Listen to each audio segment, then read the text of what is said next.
Hello, my name is Martha Haig, and in this presentation I'll be talking about multiple backgrounds in CSS. You can apply multiple background images to elements, and the images will appear as layers on top of one another.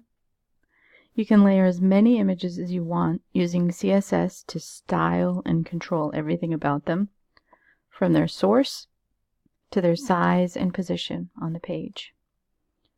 So first let's start with the HTML. In your HTML you would create a div ID with any name you choose. I'm going to use example, so it would look like this. Div class equals example. Let's take a look. Here is a very basic HTML document where I put in just a generic head, and in the body I've highlighted where I've written my div class equals example, as you can see.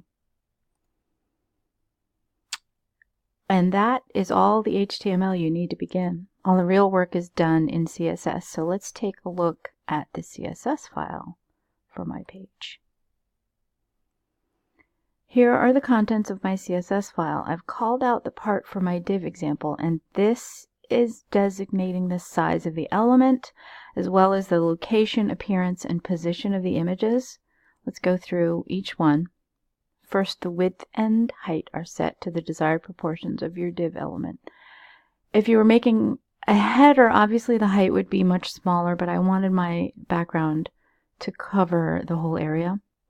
So the background image source is set here with the URLs and file names, purple flowers and paper. Next is the background size of the flowers, designated here by 250px, and the paper is cover. Each size corresponds to each picture in the same order that they're listed in the source. So here I've set the background repeat to no repeat because I don't want the purple flowers to appear more than once. And next is the background position. This is how I've positioned the purple flowers on the page. Let's take a look at what the page looks like as it is written with this CSS. So you can see here the paper image covers the whole background and the flowers appear at the top left. This is just very basic, as you can see. Let's delve a little deeper into the coding. In the HTML for the page, I've highlighted where I've used the span element around text that I wanted on my image background. Here's the CSS for the span element where I've assigned color, font, position, and location for the text. The text needed to be in the span element or it wouldn't appear on the background. So one more quick look at the page with the background paper, the purple flowers on top, and the span element text on top. You can list as many background images as you'd like in order of front to back. Here, for instance, the cat PNG comes first and the rain PNG is second. Otherwise, the cat would be hidden behind the rain photo. Bye-bye, kitty. There are several background properties that can be used to modify the background images on a page. These are just some of them listed: background color, attachment, clip, image, origin, position, repeat, and size.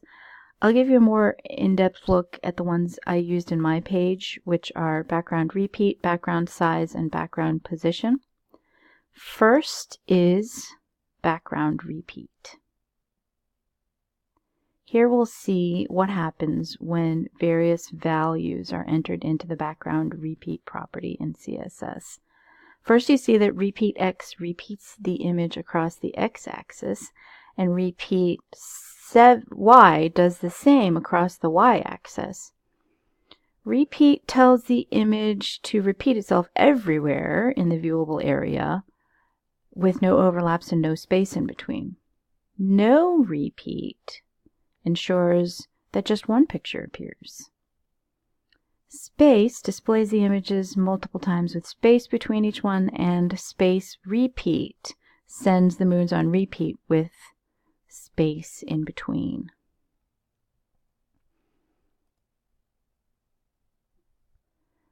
Now we're going to look at the background size property. There are a few key values to remember here. The first is contain, which sets the image as large as possible without cropping or stretching the image. The second value is cover, which scales the image to the proportions of the element without stretching the image. If the image is bigger than the element size, the image will cover the whole area but is cropped. You can specify an exact height and width.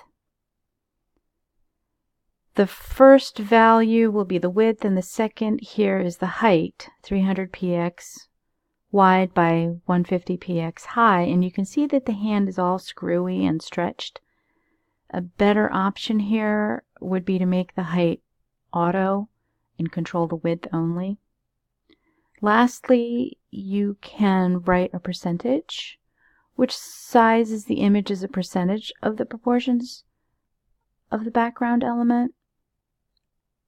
Now let's take a look at the background position property. The background position property sets the position for each of your background images.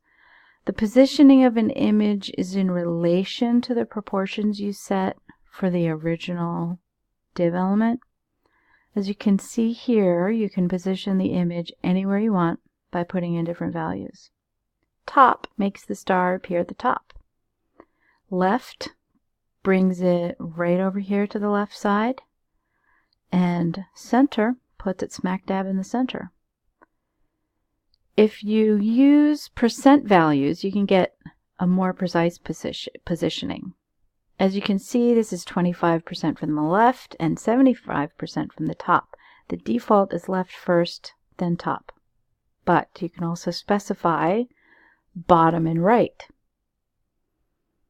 So you can use percent or px as a measurement, or em, or even centimeters.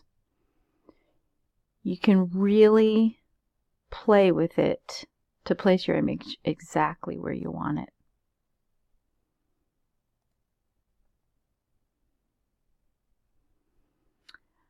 I just wanted to make a quick note about the span element. It's an inline container for phrasing content in HTML.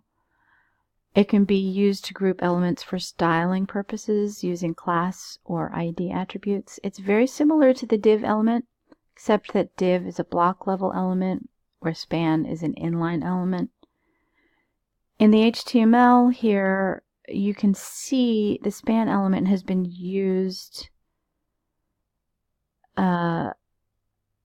span class ingredient, around certain words in the list, and then we look at the CSS and we see that the span.ingredient has been given the color red, highlighting those words in red for emphasis.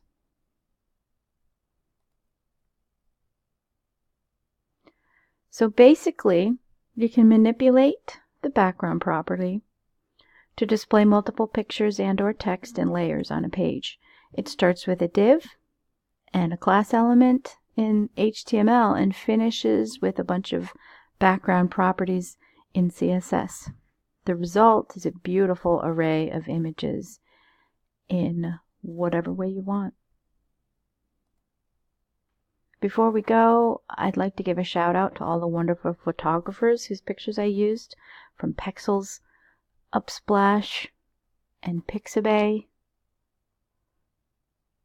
And finally, a huge thank you to MDN WebDocs Mozilla, which taught me almost everything I learned about multiple backgrounds. And thanks for watching.